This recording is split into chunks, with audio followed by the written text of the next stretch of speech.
दिनै बाक्सानि राजदागमाल अनाथ बाथौ आश्रम गपाल मन्दिरनि गाहाय लांगोनाखौ बेखेवनानै होनाय जाबाय। बाक्सा जिल्लानि सालबारि महकुमानि बेन्दोंआव थानाय राजदागमालाव राजदागमाल अनाथ बाथौ आश्रम गपाल मन्दिरनि गाहाय लांगोना बेखेवनाय हाबाफारिया गोजोनै जानानै थाङो। दिनैनि बे हाबाफारिखौनो बेखेवनानै होयो हांख्रायहरनाय बायदि नुजाथिफैनानै बे राजदागमाल अनाथ बाथौ आश्रमनि गाहाय हाबग्रा लांगोनाखौ बेखेवनानै होयो 40 नं सरबक बिधानसभा समष्टिनि MLA मनरन्जन तालुकदार बिथाङा। दानिया फैदो बे हाबाफारिखौ लानानै मा फोरमायो आबुङै मिन्थिना लानि। गिबियावनो नोंथांमोनखौ बाख्नायनाय थाबाय।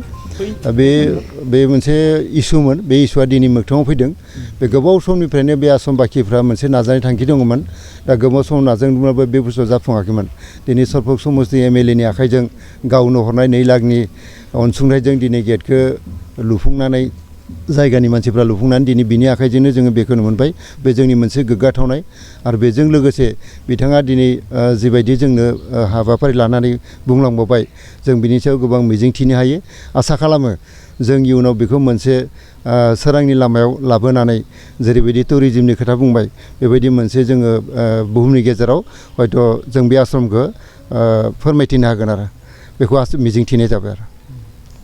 ओरैनो बिथाङा दा जोंनो बुंनाय बायदियै बै खुसाबारिनिफ्राय नरसिंबारिनिफ्राय फैनाय मोनसे लामाया गाज्रि जाबाय।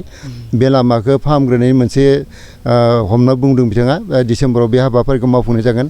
आरो बेनि बादैबो बै लांगोना दिनै बेखेवनायनिफ्राय गुबै मन्दिरसिम फैनाय बे लामाखौ बिथाङा गावनि आसनिजों लाबोनानै मावफुंना होगोन होननानै बुंदों। आरो बेबायदिनो बर्डार स्किमनिबो बेहाय सेंसन जाखाबाय होननानै दिनै रायजोनि सिगाङाव बिथाङा बिबुंथि लाखिबाय।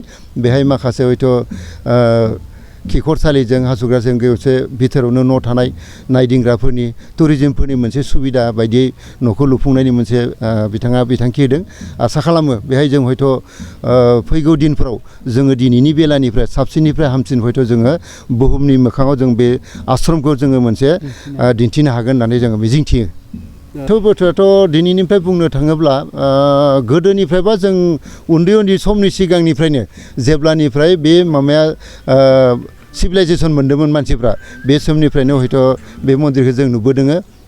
आरो बेनि खाथि खाला मानसिफ्रा बेखौ हयथ' रखना बेखना खालामनानै गेदेर गेदेर दंफां दंमोन, एखेबारे जाहार बायदि रखम नुयोमोन। जोङो उन्दैफ्राव फैनो गियोमोन आरोखि।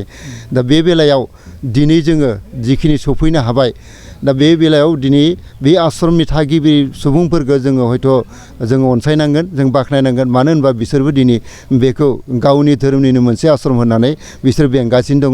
गावसोर जेरै दङ बेबायदिनो खुनु मोनसे खहा जायालासिनो बिथांमोना दिनैसिम रखना बेखना होबोबाय थानायखौ जों नुदों आरोखि। दिनै राजदागमाल बाथौ आश्रम, अनाथ बाथौ आश्रम आरो गपाल मन्दिर बिनि जि लांगोना बा गेट, बेखौ 40 नं सरबक समष्टिनि MLA मानगोनां मनरन्जन तालुकदार बिथाङा बेखेवना होफैबाय। बे जोबोद मोजां जादों। आरो उनफोराव जाहाथे बिथाङा बे आश्रमनि सोमोन्दै बा आश्रमनि बागै माबाफोर मावना होबावो, बेखौनो आं आसा खालामदों।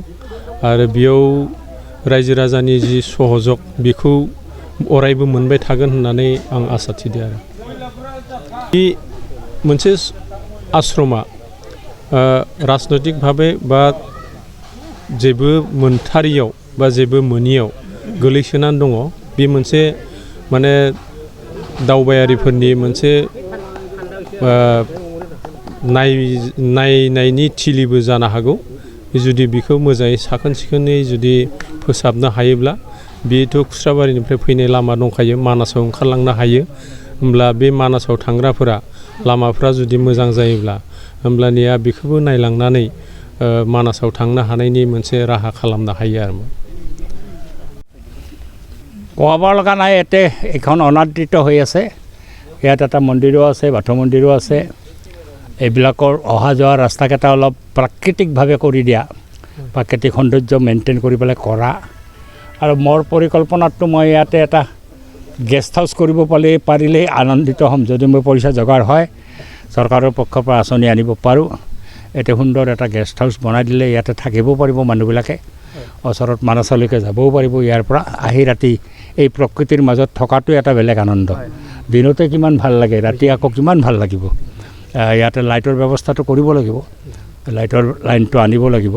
মই গোটেইখিনি ভাবি এটা পৰিকল্পনা আছে মোৰ এই আশ্ৰমখনত, মানে সুন্দৰভাৱে যাতে টুৰিষ্টৰ দৃষ্টি আকৰ্ষণ কৰিব পৰা যায়। কাৰণ এনেকুৱা খোলা ঠাই আশ্ৰমদি আমাৰ লাহে লাহে নোহোৱা হৈ গৈছে, চববিলাক বেদখল হৈ গৈ আছে, মানুহে দখল কৰিছে। মানুহৰো প্ৰয়োজন আছে, প্ৰয়োজন থাকিলেও আমি এনেকুৱা জায়গাবিলাক সংৰক্ষণ কৰাৰ প্ৰয়োজন যাতে ভৱিষ্যতে মানুহে উশাহ ল'বলৈ ঠাই এখন পায়, কেতিয়াবা জিৰণি ল'বলৈও জেগা এটা পায়, ধুনীয়া জেগা।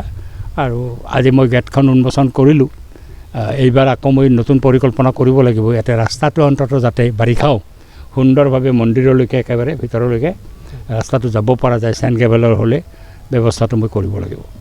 সেইখিনি নদীৰ পাৰলৈকে একদম ধুনীয়াকৈ দিলে তেতিয়া মানুহে নদীৰ পাৰত যাব পাৰিব, নহ'লেতো নদীৰ পাৰত যাব নোৱাৰিব, হাফ বেংক ভৰ্তি হৈ থাকিব, মুস্কিল আছে বাৰিষা কালত। সেইটো মেইনটেইন কৰাৰ কাৰণে চাওঁ। তাৰ আগতে বিদ্যুতৰ লাইনটো আনিব লাগিব ইয়ালৈকে। এতিয়া মই খুচৰাবাৰীৰ পৰা ৰাজবাগ পলৰ একেবাৰে নৰসিংবাৰীৰ ওচৰলৈকে ৰাস্তাটো নতুনকৈ বান্ধিব দিছোঁ। সেইটো ডিচেম্বৰত আৰম্ভ হ'ব। ৰাস্তাটো ভাল হ'লে মানুহ সহজে আহিবও পাৰিব ইয়াতে, ৰাস্তাটো ভাল হোৱা প্ৰয়োজন। এইখিনিয়ে আৰু কমিউনিটি হল, টয়লেট এটা 30 লাখ টকাৰ আঁচনি আছে, সেইটোকে আমি এটা ভিতৰতে কমিউনিটি হল থকাৰ ৰুম টুম সহ এই কমিউনিটি হলত 30 লাখ টকাত যদি সেই কামটো হৈ যাব, কিন্তু তাৰ আগতে মই লাইনটো আনিব লাগিব। লাইনটো আনি পেলাই 30 লাখ টকা মই আগতে ধৰিছোঁ, কমিউনিটি হলতো চেংচন হৈ আহিছে। এটা টেণ্ডাৰ কৰিব, টেণ্ডাৰ কৰিলে 30 লাখ টকাৰ যদি আমাৰ এনেকুৱা মুকলি ফিল্ডতে আমি কমিউনিটি হলটো কৰি ল'ব পাৰোঁ বা সন্মুখ ভাগতো কৰিব পাৰোঁ, জেগাটো আপোনালোকে ঠিক কৰিব ক'ত কৰিব, আৰু সেই কমিউনিটি হলটোত মেল মিটিং কৰাৰ সুবিধাও থাকিব ৰাইজৰ, আৰু থকা ৰুমো যাতে 2-3টা আমি লগতে কৰি ল'ব পাৰোঁ, যাতে মানুহ থাকিব পাৰে, লেট্ৰিন বাথৰুম হোৱা ধুনীয়া এটা ব্যৱস্থা এটা যাতে হয়। তাতে 30 লাখ টকা গোটেই কম নহয়, পাৰা যাব। बाक्सा जिल्ला खख्लाबारि हजुआ सकनि के रडजों थांनाय लामायाव थानाय एमबी रिफाइनिं हाउसआव मबाइल ग्लास गावनायखौ गोरलैयैनो फाहामनो हानाय गोदान OCA मेसिन लानानै फैदों।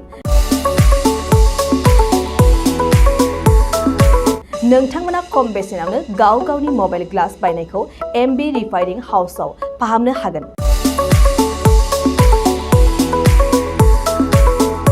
मबाइल ग्लास बायनायखौ फाहामनायजों लोगोसे मबाइलनि बायदि रोखोमनि बाहागो आरो बायदि रोखोमनि मबाइलनि गाज्रि जानायखौ बे एमबी रिफाइनिं हाउसआव फाहामनो हागोन।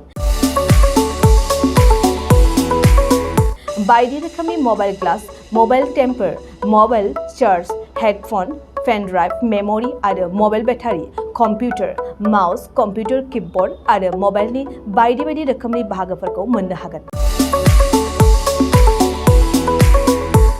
एमबी रिफाइनिं हाउसआव फोरमायनाय बायदिब्ला दासान्दिनिफ्राय लानानै फैगौ दिवालीसिम डिसकाउन्ट होगासिनो।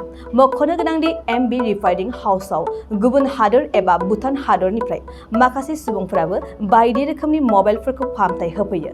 आबुं मोनथिनो थाखाय 8471972412 नङाब्ला 7002741465 जानबुं अनजिमायाव जगाजग खालामनो हागोन। सम फुंनि 8:30 रिंगानिफ्राय मोनाबिलिनि 8:30 रिंगासिम।